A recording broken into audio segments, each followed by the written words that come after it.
La fièvre de Noël envahit les rues.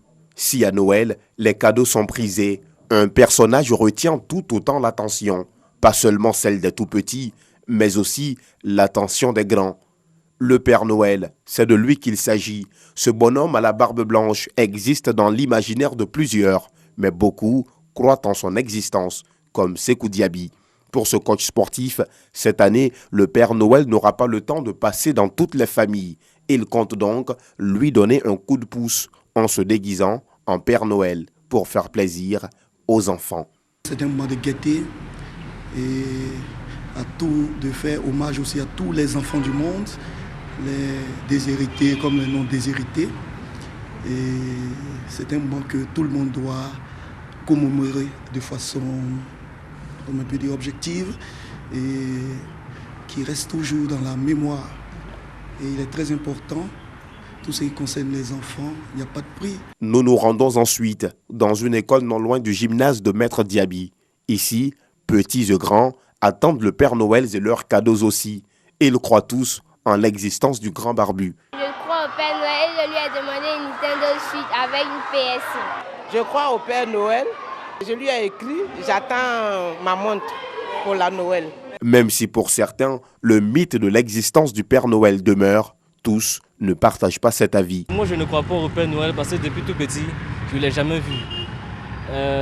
Donc, actuellement, avec cette période de Covid, j'aimerais dire aux enfants que la période de Noël, c'est une période pendant laquelle nous partageons les différents cadeaux pour égayer nos enfants. Que le Père Noël, vraiment, il n'existe pas. Je ne crois pas au Père Noël parce que depuis que j'étais tout petit, je cherchais à le voir, mais je ne l'ai jamais vu. Et puis un jour, mon maman m'a dit qu'il n'existait pas.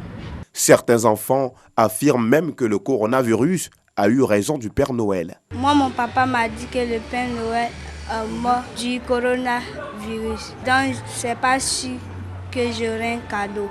Croire en l'existence du Père Noël ou pas, la tradition et le mystère qui entourait les cadeaux, arrivés par magie le jour de Noël, s'évaporent graduellement. De moins en moins, les enfants croient au Père Noël, même si ce jour reste leur fête par excellence. 59 000 jeunes ont bénéficié d'accompagnement, de financement de projets et certains d'accès à l'emploi de 2012 à 2020, et cela dans le cadre du projet Emploi Jeunes et Développement, PGDEC. Après les 2 premières phases, c'est le moment du bilan. 50 milliards de francs CFA entre 2012 et 2020. Les résultats probants, à savoir le taux de réalisation de 110% par rapport aux objectifs fixés, avec un taux global de 72% d'insertion des jeunes, sont le fruit d'une implication participative et inclusive de l'ensemble des acteurs dans la mise en œuvre de ce projet. Mais déjà que de satisfaction pour les jeunes bénéficiaires, partenaires et prestataires concernés par le PGDEC. J'ai fait un BT en agriculture, mais avec l'appui du projet incubateur, ça m'a permis de comprendre qu'est-ce que l'entrepreneuriat agricole et de pouvoir mettre en place une structure. Au regard de ce projet, ceux qui n'avaient pas du boulot aujourd'hui sont des entrepreneurs. D'autres aussi, on peut, avec ça, se caser dans la société. Donc on peut dire que le projet, ça a été un bon projet. Notons que la particularité du PGDEC, c'est l'inscription dans la continuité. La première phase a mise en œuvre pour ouvrir davantage les différents programmes aux collectivités décentralisées. Et cela est apprécié. Ce dispositif nous a permis d'améliorer l'accès des jeunes vivant de nos territoires à l'emploi à travers la conduite d'activités relevant de nos domaines de compétences, notamment les TIMO, en milieu rural, fondés sur un modèle amélioré avec la formation à la gestion d'activités génératrices de revenus, l'apprentissage en milieu rural. Les enseignements tirés de ces différentes initiatives montrent bien, au-delà des résultats quantitatifs probants, un retour d'expérience en termes d'apprentissage, d'approche innovante, plus spécifiquement avec les AVEC et les incubateurs. Au nom du Premier ministre Ahmed Bakayoko, parrain de ce séminaire bilan, le ministre de l'Économie et des Finances Adama Coulibaly a réaffirmé la volonté du gouvernement et de ses partenaires institutionnels à renforcer leur engagement pour les années à venir.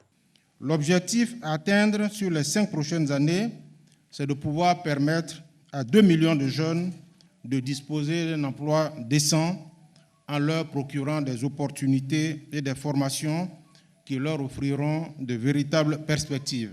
Malgré les difficultés liées à la pandémie à coronavirus, l'État a prévu les moyens financiers nécessaires pour accompagner l'insertion des jeunes, et ce, avec l'aide des partenaires au développement. Notons que la prochaine phase est celle du PGDEC 3. Elle sera mise en œuvre en 2021. Le principe a été déjà acquis entre le gouvernement ivoirien et la Banque mondiale.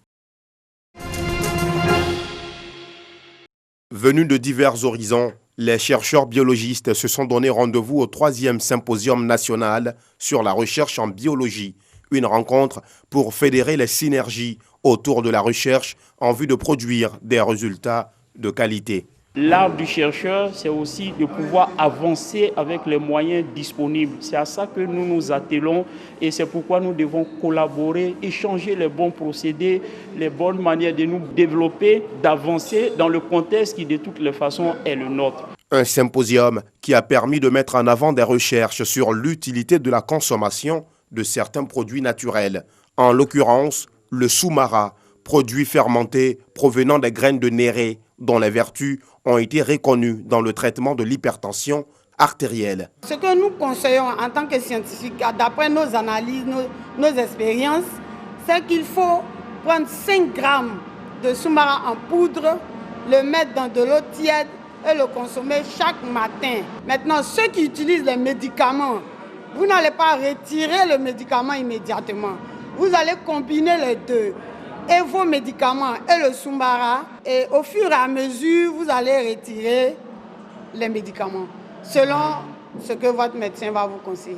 Plusieurs sujets ont été abordés également au cours de ce symposium, notamment l'amélioration des productions agricoles, aquacoles et halieutiques. Cette rencontre scientifique a mobilisé 105 enseignants spécialistes en biologie. Je voudrais déclarer ouverte la campagne pour la candidature de Jacques Anouma à la tête de la Confédération africaine de football. Je vous remercie. Un seul mot d'ordre institutionnel. Soutenir la candidature de l'ambassadeur Jacques Anouma à la présidence de la CAF.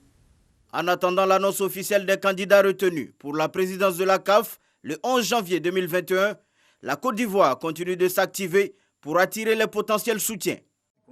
Initié par l'Union nationale des journalistes de Côte d'Ivoire, en collaboration avec le groupement des éditeurs de presse, cette conférence publique a permis au candidat Jacques Anouma d'annoncer le système de jeu mis en place pour gagner ce match.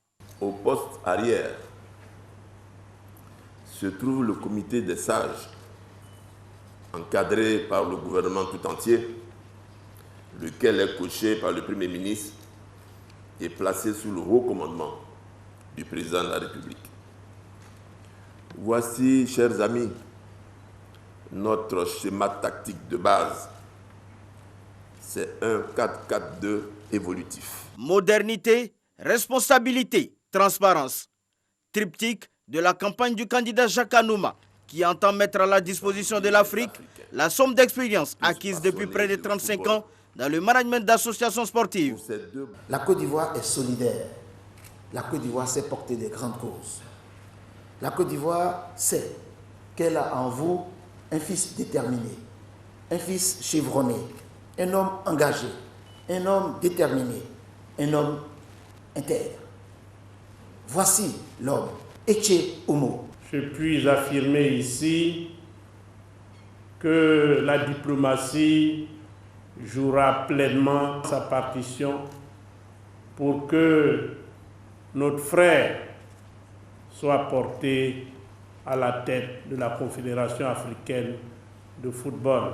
Déjà soutenu par l'ensemble des anciens ministres des Sports qui constituent le comité des sages de la candidature, l'ambassadeur Jacques Anouma compte entamer bientôt un périple qui l'amènera dans les régions africaines afin de promouvoir sa candidature et recueillir le maximum de soutien.